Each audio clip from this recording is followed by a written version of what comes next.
The gymnasium was filled with excitement, the chatter of parents, teachers, and students all blending together in a soft hum of anticipation. It was the night of the annual school play, a tradition that brought the entire community together. Ethan, a bright and eager boy with cerebral palsy, was about to perform in his first ever school play, and his father, Laureen, was in the front row, beaming with pride.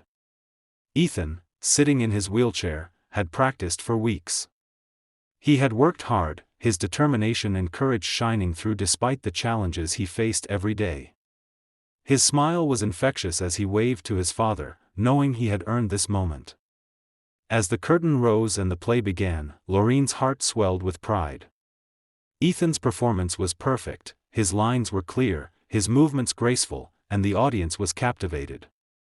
The energy in the room was vibrant, filled with applause and cheers for the children. But then, the unthinkable happened. A sharp, deafening sound pierced through the joy of the evening. A gunshot. The room went silent. The applause halted. The laughter froze. Laureen's heart stopped as he watched Ethan fall from his wheelchair, blood staining his costume, his body crumpling to the floor. Panic spread like wildfire through the crowd. People screamed, rushed toward the exits, while others froze in shock. Laureen's feet barely touched the ground as he sprinted toward his son, his hands trembling as he tried to stop the blood. And there, in the back of the room, standing cold and unmoved, was Rebecca, the woman from the HOA, the one who always seemed to have something to say about everyone. She was holding a gun in her hand, the weapon still smoking from the shot she had just fired. Her eyes locked onto Laureen's, and her voice, devoid of remorse, echoed through the chaos. He looked like a threat. The blaring sirens of the ambulance and police cars filled the air as Laureen clutched Ethan's hand, trying desperately to hold onto him as the paramedics worked quickly to stabilize his condition. His son's face was pale, his breathing shallow, and the blood continued to stain the bandages they had hastily wrapped around his wound. Laureen's mind raced. Why? Why would she do this? He couldn't understand what had just happened. 1 minute, they were celebrating Ethan's big moment, and the next, his world had been shattered in an instant. As the ambulance sped toward the hospital, Laureen's heart hammered in his chest. His mind was a blur of emotions, fear, disbelief, and a gnawing rage that he couldn't quite put into words. How could Rebecca, someone he had never truly thought of as a threat, someone he had shared pleasantries with at neighborhood events, do something so horrific? He had never seen the signs, no hints, no red flags, just her usual condescending attitude toward people who didn't fit her version of normal. But he never imagined it would come to this. The police had arrived at the scene shortly after the shooting, but the chaos of the crowd and the panic in the gym made it difficult to keep track of everything. Officers were questioning witnesses, securing the area, and trying to make sense of what had happened, but Laureen could barely focus on them. He was too consumed with the image of his son lying there, vulnerable, fighting for his life because of a woman who had decided that Ethan's existence was a threat. As Laureen sat in the waiting room, pacing nervously, Officer James approached him, clipboard in hand.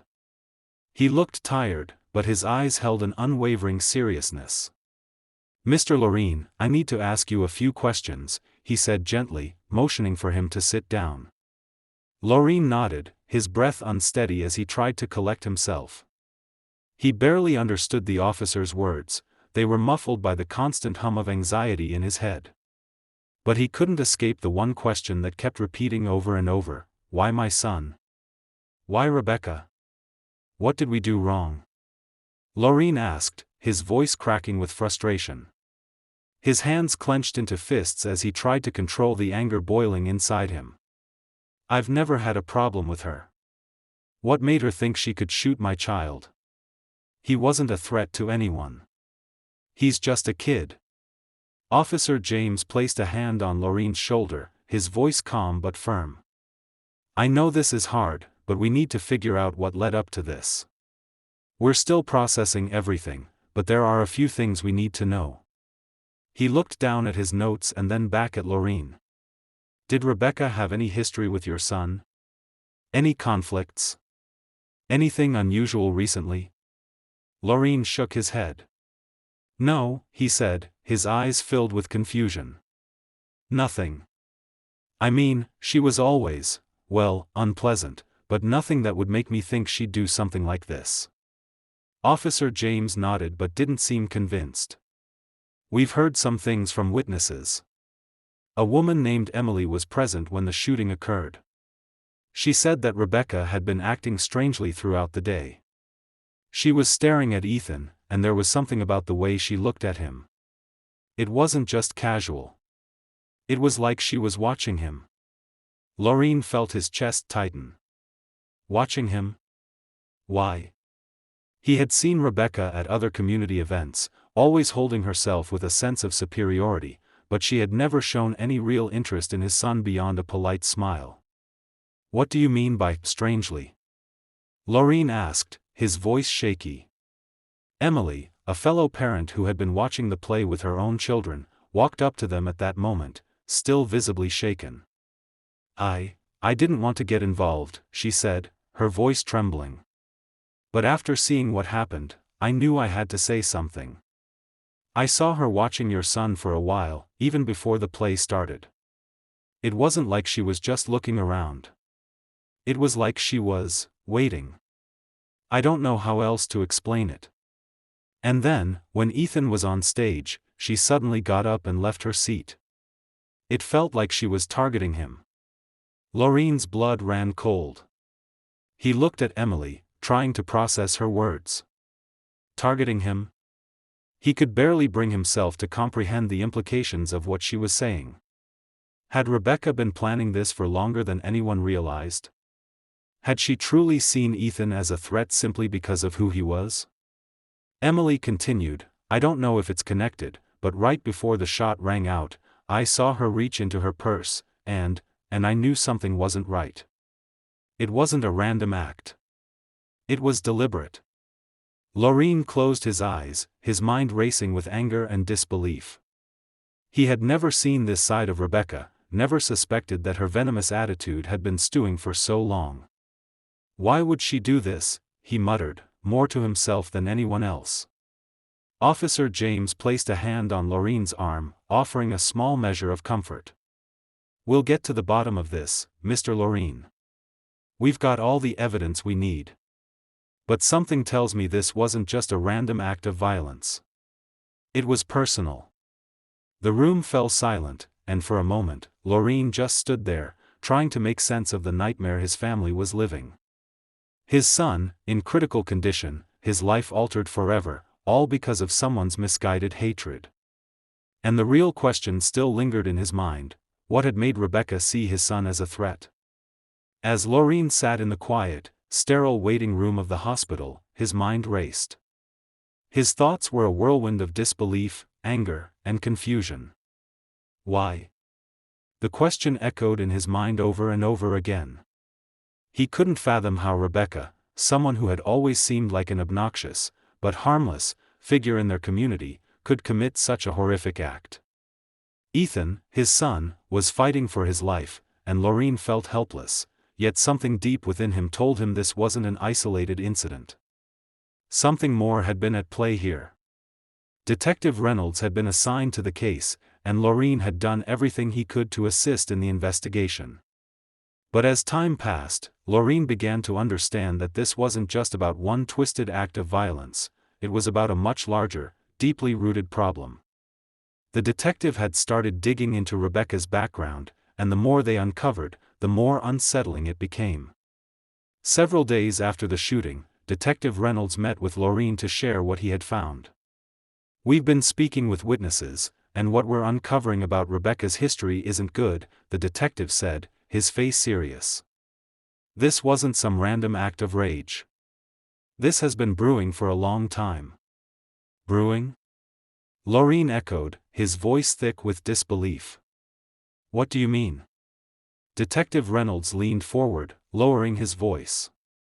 Rebecca has a long history of discriminatory behavior, particularly when it comes to people with disabilities.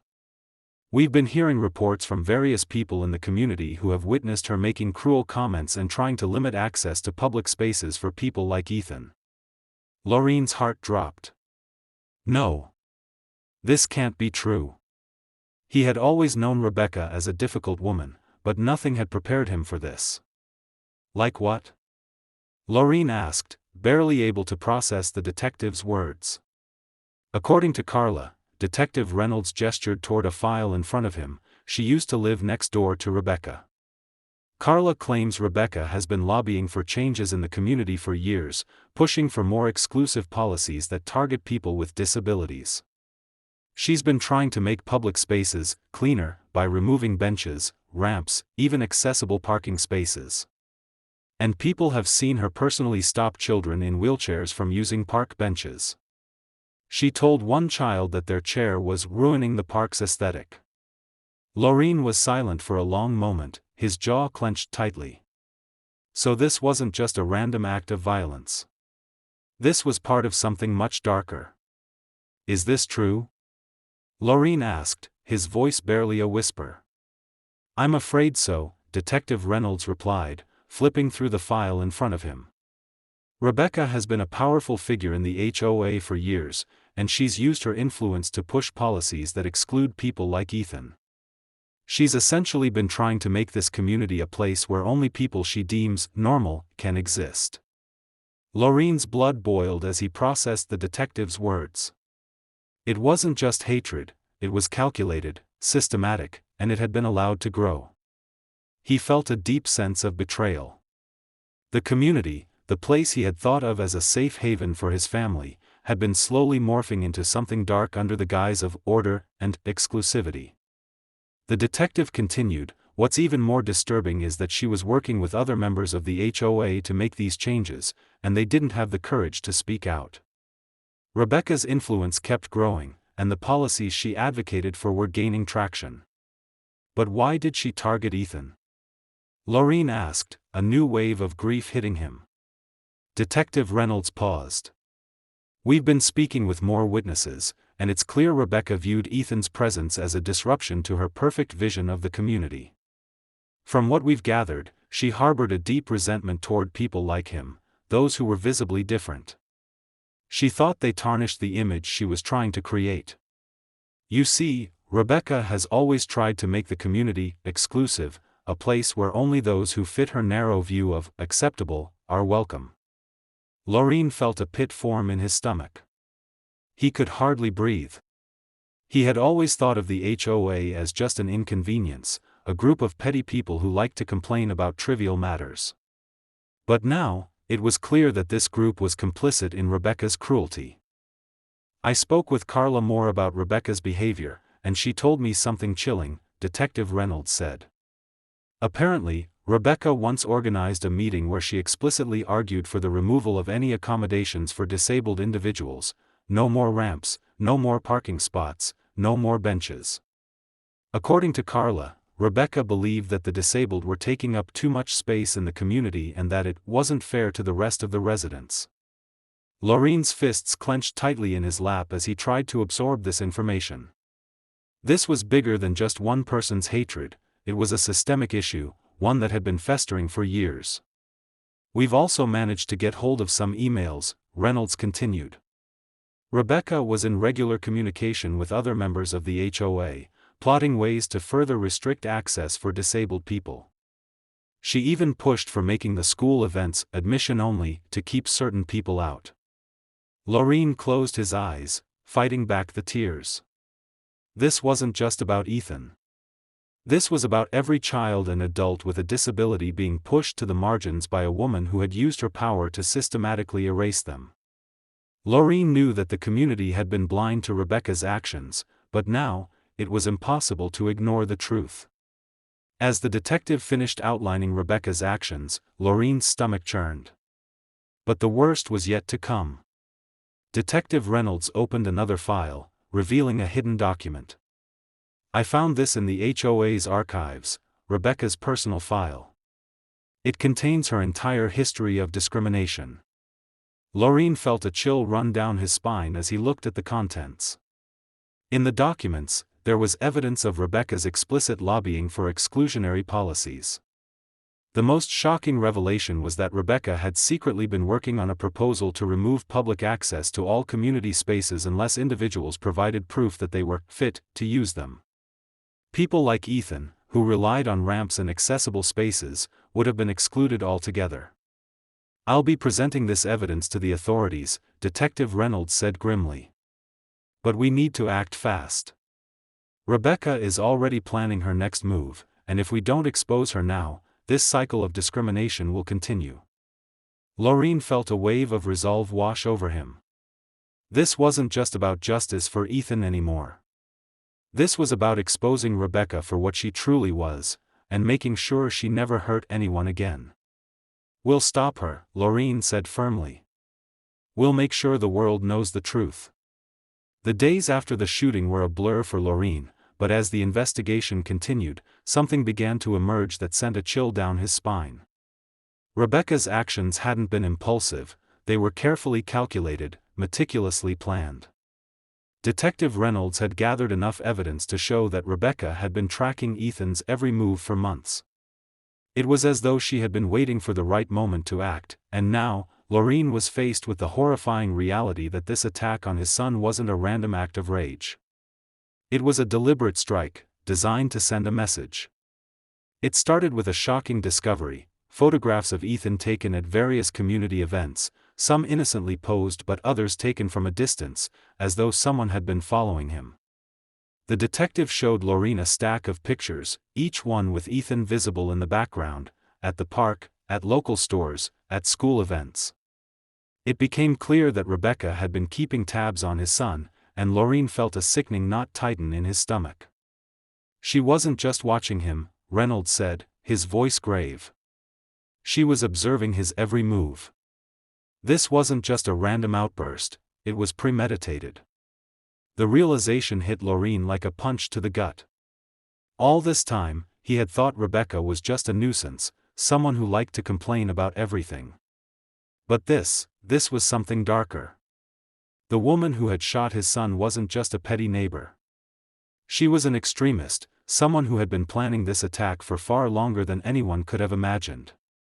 As Laureen processed the information, the detective leaned forward, his tone urgent. "We've also found a series of emails. Rebecca was communicating with members of the HOA, asking them to keep an eye on people like Ethan, families with disabled children. She even made a request to have certain accommodations removed from public spaces. She called it fixing the community, implying that people like Ethan were ruining the neighborhood's aesthetic." Laureen's blood ran cold. He could feel his hands tremble as the anger began to bubble up inside him. This wasn't just about my son. This was about a belief system, an ideology that Rebecca had been trying to enforce on the community. And now, it had manifested into violence. That evening, Laureen couldn't sit still. He had to confront Rebecca. He needed answers.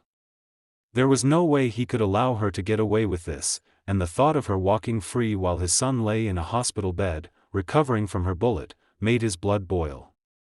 He arranged to meet her at a local coffee shop, the one place in town where they'd often run into each other.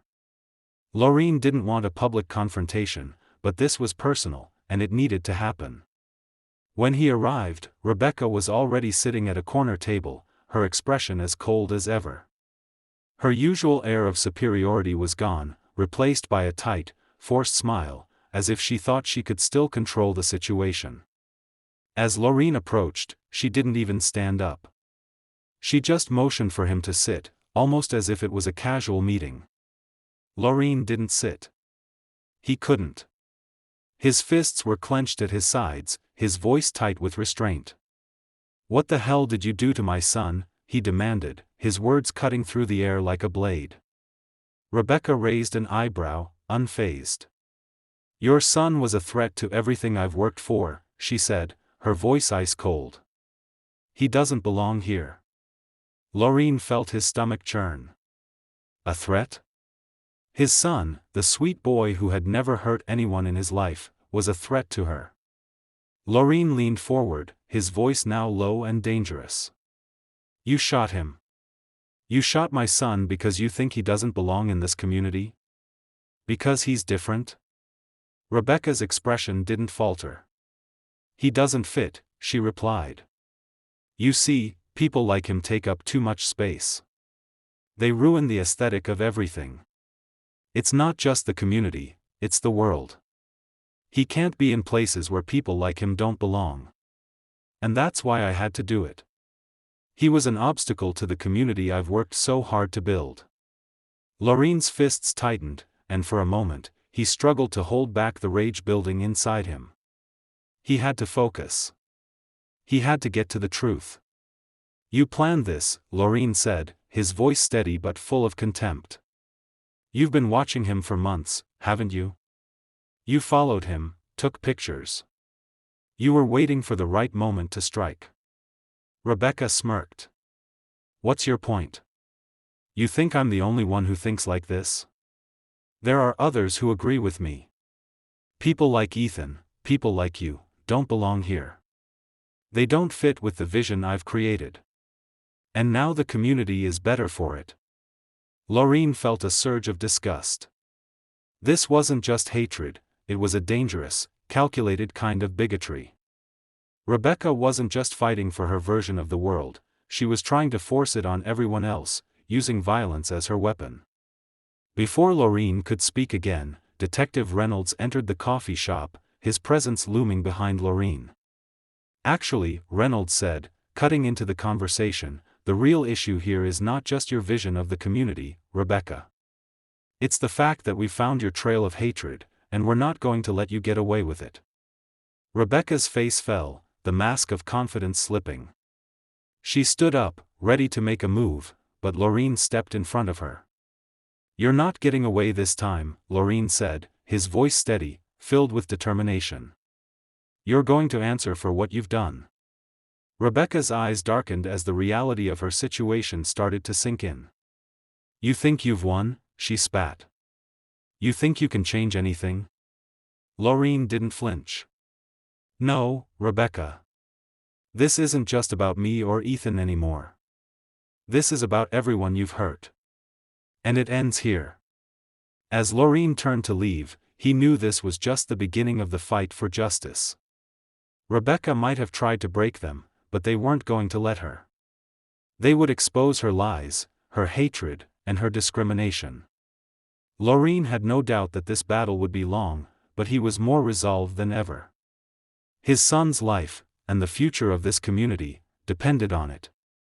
The days following Laureen's confrontation with Rebecca were filled with a mixture of relief and growing unease. Laureen had thought that once Rebecca was exposed, everything would somehow make sense.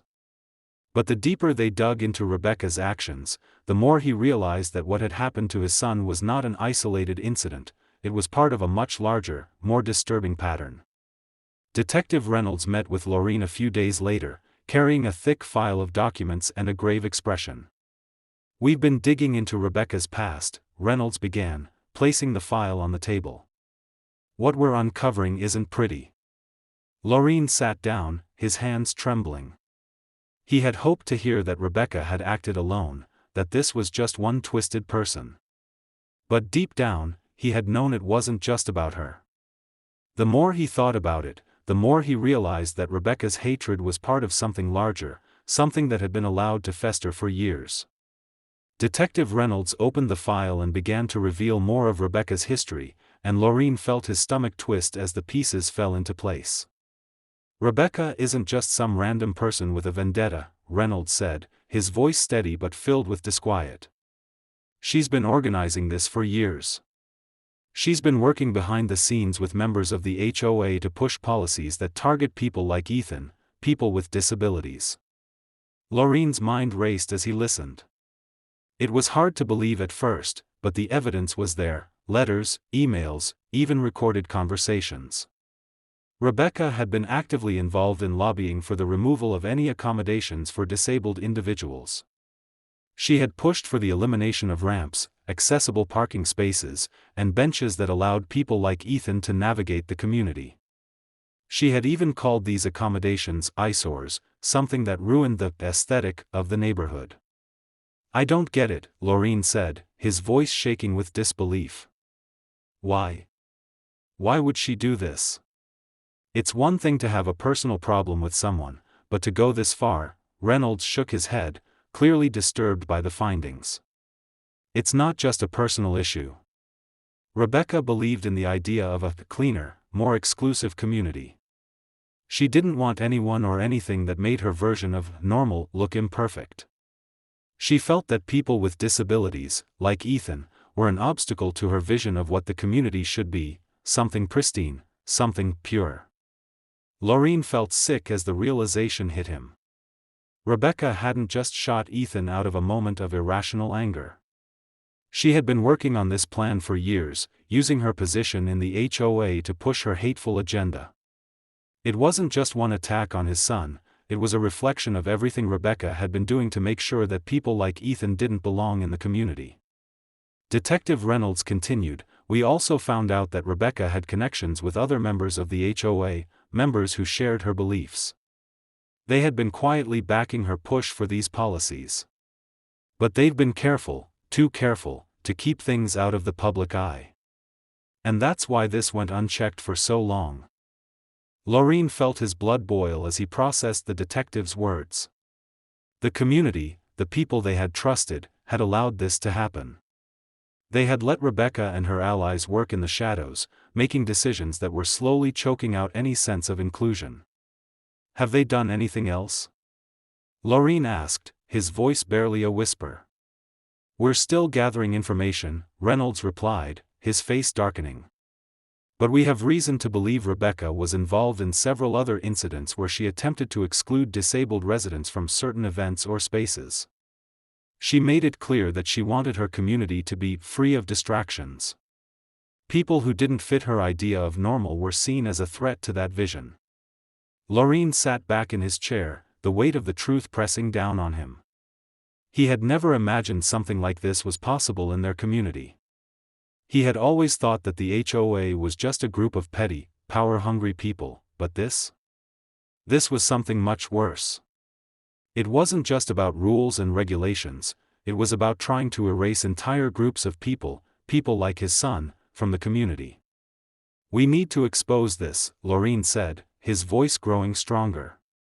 We can't let Rebecca get away with this. She's been hiding behind the HOA for far too long. Reynolds nodded, his face grim. That's the plan. We're taking this to the authorities. But it's going to take time. We need to make sure we have everything, every shred of evidence, to bring down not just Rebecca, but the people who supported her. The HOA's role in all of this can't be ignored. Laureen stood up, the fire in his chest growing. I don't care how long it takes. We'll expose her. We'll expose them all. This ends now. As the detective left the room, Laureen felt a surge of determination. What had started as an attack on his son had now become a fight for justice, a fight to make sure that people like Rebecca could never impose their hatred and exclusion on anyone again. This wasn't just about his family. It was about everyone who had been affected by her actions, and Laureen wasn't about to back down. As the days passed, the weight of the investigation began to settle heavily on Laureen's shoulders. Ethan remained in critical condition, and every minute felt like an eternity as he and Detective Reynolds combed through the evidence. Rebecca's actions weren't just an isolated incident, they were part of something much larger, something deeply rooted in hate and prejudice that had festered for far too long. Laureen couldn't shake the image of Rebecca's cold eyes as she had fired that shot. But now, he was determined to dig deeper, to uncover the full extent of her twisted ideology and the harm she had caused to the community. Detective Reynolds met Laureen one evening at a small cafe, the shadows of the night casting a somber atmosphere over their conversation. Reynolds had been working tirelessly to gather evidence, but the complexity of the case was becoming clearer with every new discovery. They needed to dig further, and fast, before Rebecca could cover her tracks or turn others against them. I've got some new leads, Reynolds said, flipping through the file in front of him. We've spoken to a few more residents who had contact with Rebecca over the years. Some of them are finally starting to open up. Laureen sat up, his eyes fixed on the detective. What have they said?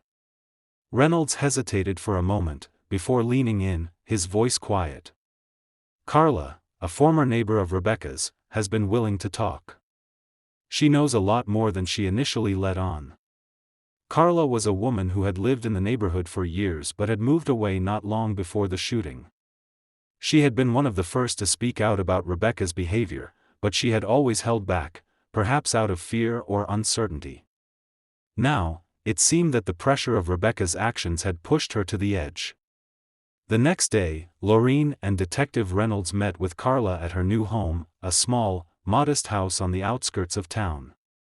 Carla seemed nervous, fidgeting in her seat, but there was a determination in her eyes. She knew this was important, and she couldn't stay silent any longer. I've been following what's been going on, Carla began, her voice wavering. I didn't want to get involved, not before, but after what happened to your son. I can't just sit back anymore. Laureen leaned forward, trying to keep his emotions in check. We need you to tell us everything, Carla. Everything you know about Rebecca, her actions, and how she manipulated the HOA. Carla nodded, taking a deep breath before continuing. Rebecca has always been like this, controlling, manipulative. It wasn't just her. She had allies on the HOA board. She convinced them that public spaces should be exclusive, that we needed to clean up the neighborhood. She said we shouldn't be catering to people with disabilities, that it was a burden on the community. Laureen's heart sank. It was worse than he had thought. Did she say anything about Ethan? Did she target him specifically? Carla's face hardened. Not directly, but, she said, we don't need people like them here. I should have spoken up sooner, but I didn't realize how far she'd take it. I didn't know she would go this far. Reynolds jotted down notes as Carla spoke, then looked up. You mentioned that Rebecca had an influence on the HOA. Can you tell us more about that? Carla nodded again. She wasn't just a member, she was one of the driving forces behind a lot of the policy changes. I saw emails where she was pushing to remove ramps, accessible parking, even benches. She argued that people like Ethan should be restricted to certain areas, away from normal people. It was all about keeping the neighborhood clean, as she called it. She even tried to get a members-only section at the park for people who fit her standards of what the community should be. The words hung in the air, each one more horrifying than the last. Rebecca hadn't just been angry or intolerant, she had been actively trying to reshape the community to fit her warped views. Carla continued, I saw emails, Laureen. Rebecca had been working with a few other HOA members, people who agreed with her, who wanted the same thing. But they kept it hidden, under the surface. No one questioned her because she had so much influence. She made people think that her way was the only way, and they followed her. Reynolds exchanged a glance with Laureen, both of them understanding the magnitude of what they had just uncovered. It wasn't just a matter of Rebecca acting out of line, it was a coordinated effort. She had systematically worked to ensure that people like Ethan were pushed to the margins of the community, and no one had stepped in to stop her. What happened next? Laureen asked, his voice barely above a whisper. Did anyone else speak out? Carla paused, her eyes scanning the room, as though making sure no one was listening. I tried to speak to other neighbors. Some knew what she was doing, but they were too afraid to say anything. Rebecca was too powerful. If you crossed her, you were out of the community. She made sure everyone knew that. Did you ever hear her talk about Ethan? Reynolds pressed. Carla's eyes dropped to the floor, and she nodded slowly. She didn't just target Ethan. She made it clear that people like him were, in the way. She called them disruptions. And when she saw them in public spaces, at the park, the library, the school events, she would get upset. I remember her saying, people like him shouldn't be out in the open. Laureen's stomach twisted in knots. Ethan was never a disruption. He was a child, a son, a person just like anyone else. But to Rebecca, he was an obstacle to the world she wanted to create. "We need to get all of this into the open," Reynolds said, standing up. "We've got enough to show that Rebecca wasn't just an isolated incident. She was part of a larger system of discrimination, and we need to expose it. We need to show how she manipulated the HOA and how far she was willing to go." Carla, still shaken, nodded. "I'll do whatever it takes. No one should have to suffer like this. I don't want anyone else to be silenced like I was." Loreen stood up as well, his heart heavy but resolute. "We're going to expose the truth," he said firmly. "No one else is going to suffer like Ethan did. This ends now." As they left Carla's house, Loreen felt a mixture of anger and determination. They weren't just fighting for Ethan anymore. They were fighting for every person who had been silenced, pushed aside, and made to feel like they didn't belong. The truth was finally coming to light, and there was no turning back now. The courtroom was a tense, suffocating space. The high wooden walls, the long rows of benches, and the flickering fluorescent lights only seemed to heighten the feeling that the truth was just out of reach. Loreen sat rigid in the front row, his hands clasped tightly in front of him. He could feel his heart pounding in his chest. The anticipation was unbearable. This was the moment. Rebecca had finally been called to account for the unthinkable crime she had committed, and Loreen had spent every waking moment preparing for this day. The trial had started with an air of certainty, but it was quickly evident that Rebecca's defense would be anything but easy. The evidence against her was overwhelming: photos of her stalking Ethan, emails where she made her disdain for people with disabilities clear, and the clear motive that had now been exposed. Still, Rebecca was determined to defend her actions. Loreen had watched as Rebecca entered the courtroom with her head held high, her usual arrogance undeterred by the charges against her. She was still the same woman who had felt entitled to decide who belonged and who didn't, who thought she could control the fate of everyone around her. Her smile was cold, her eyes as hard as steel, as if she believed she could talk her way out of everything. But Loreen wasn't going to let that happen. As the trial proceeded, the prosecutor began laying out the case. Detective Reynolds took the stand first, presenting the full breadth of the investigation that had been conducted in the weeks following the shooting. The jury was shown the emails that revealed Rebecca's long-standing hatred for people with disabilities, the communications with other HOA members to exclude such individuals, and the disturbing history of exclusionary policies that Rebecca had been pushing for. The damning evidence was irrefutable.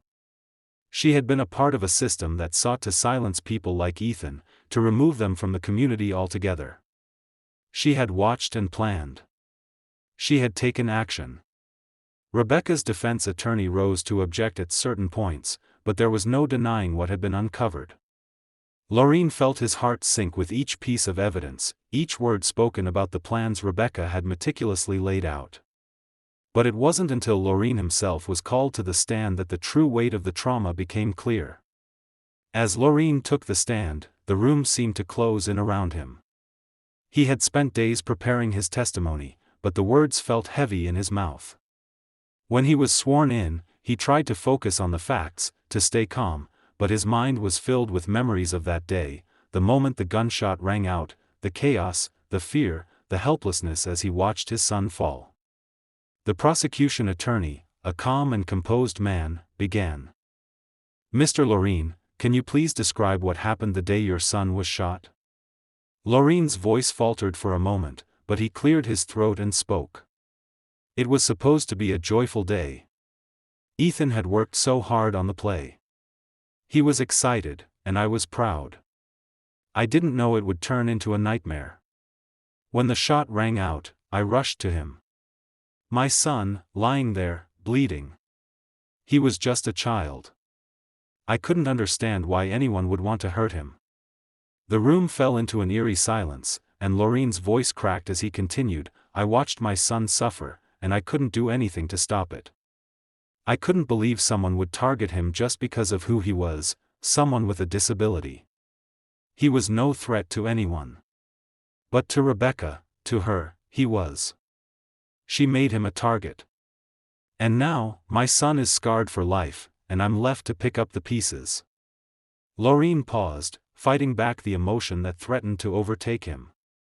He could see the faces of the jury, some were visibly moved, others tense, but all listening. The prosecutor then asked Loreen to describe the impact of the shooting on Ethan's life. "It's been devastating," Loreen said, his voice steady now. "Physically, he's recovering, but emotionally, it's been harder. He's scared to go outside. He's afraid of the people who should protect him. He's not the same child he was before this. The damage she caused goes far beyond the injury. It's his sense of safety, his sense of belonging in this world. She didn't just take away his physical well-being, she took away his peace of mind." Rebecca's lawyer, having no choice but to allow Loreen's testimony to stand, leaned back in his seat.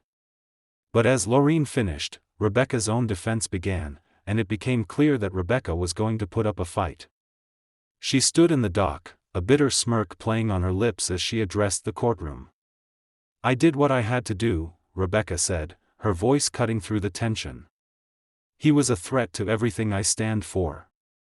A disabled child on a public stage? I couldn't stand by and let that continue. He represented a disruption to the perfect world I've worked so hard to build. I had no choice but to act. He had to go." Loreen stood up from his seat, his voice filled with a quiet fury. "You're lying, Rebecca. Ethan is not a threat. You are. You poisoned this community with your hate, and you tried to destroy my family. But you will not get away with it. The truth is out now, and it will be heard." Rebecca's face twisted into a scowl as she tried to justify her actions. "You don't understand. The world needs to be cleaner, more orderly. People like him, people like you, are ruining it for everyone else."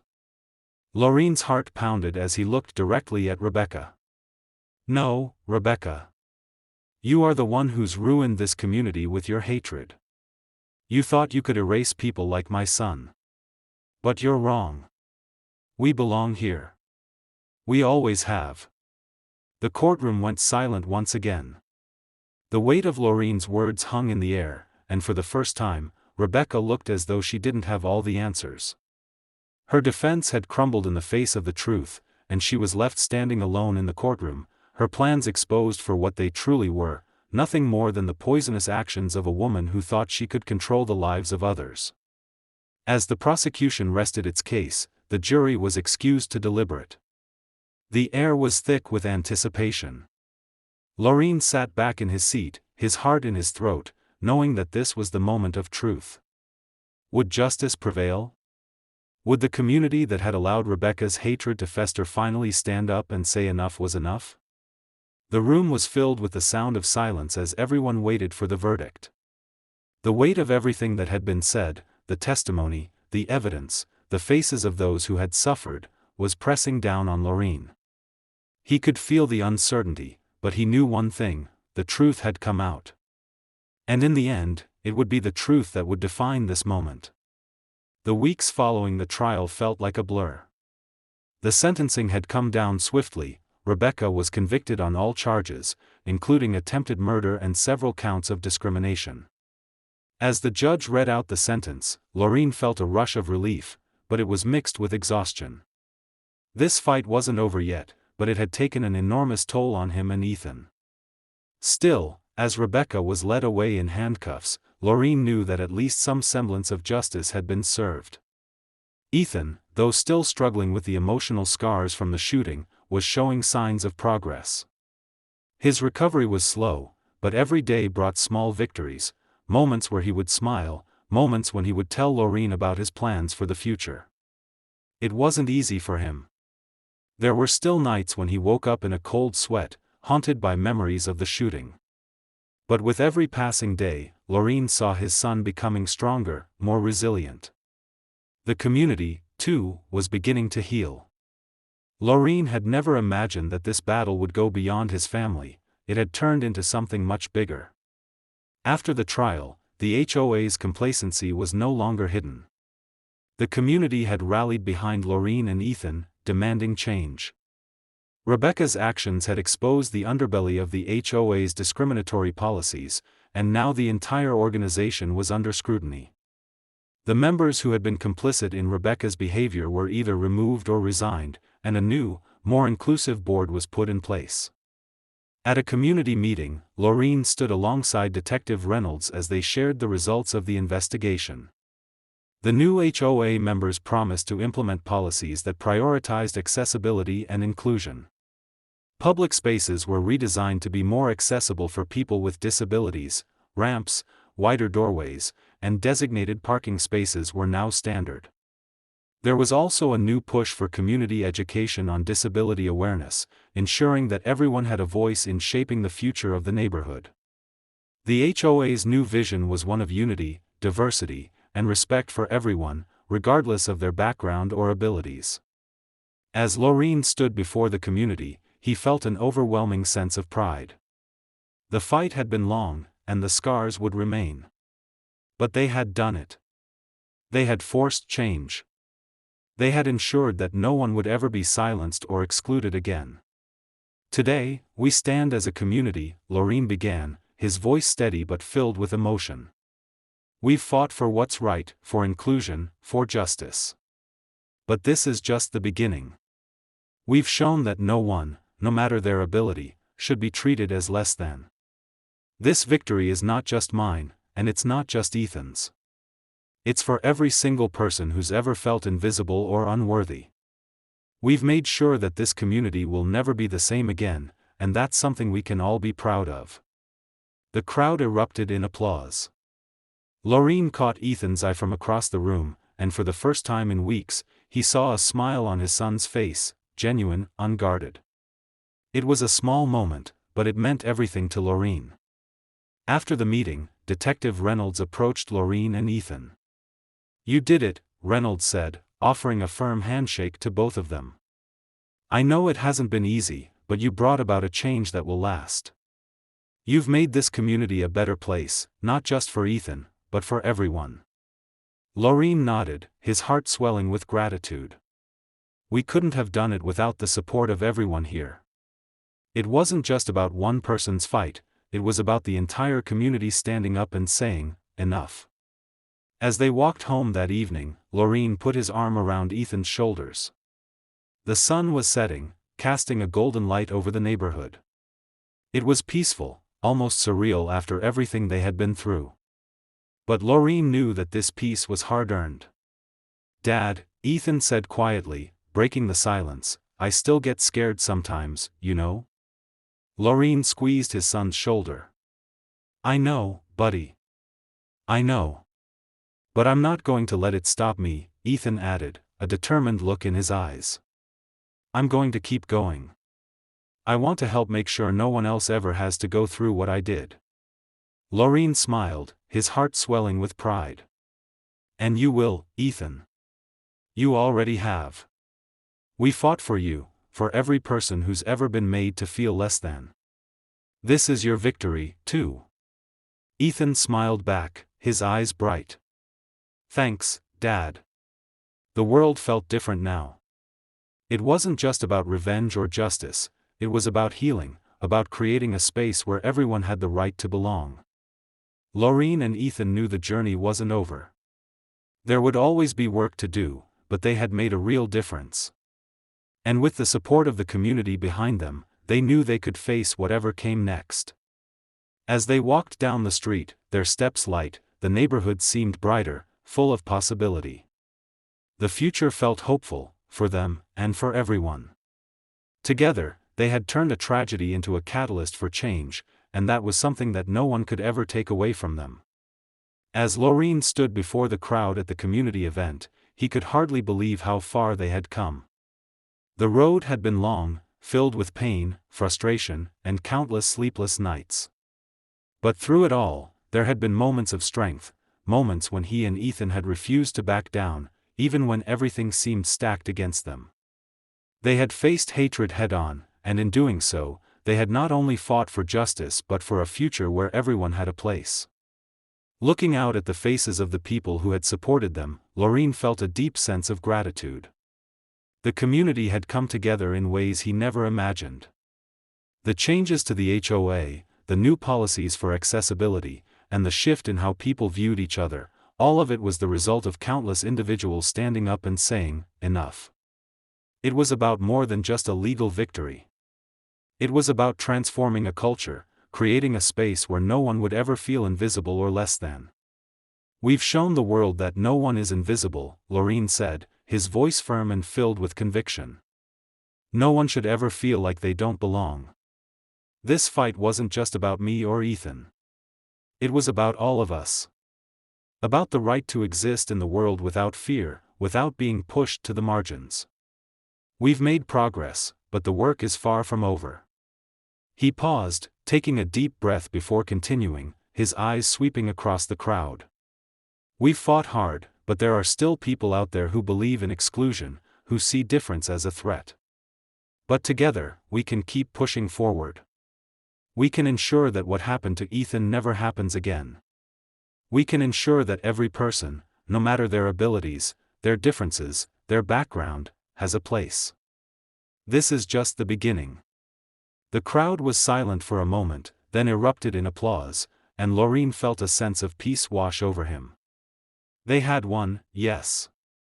But more importantly, they had paved the way for something bigger than any one victory, a future built on equality, love, and respect for all. "Let's keep fighting," Laureen concluded.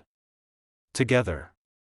If this story has moved you, if you believe in justice and equality for all, I urge you to take action.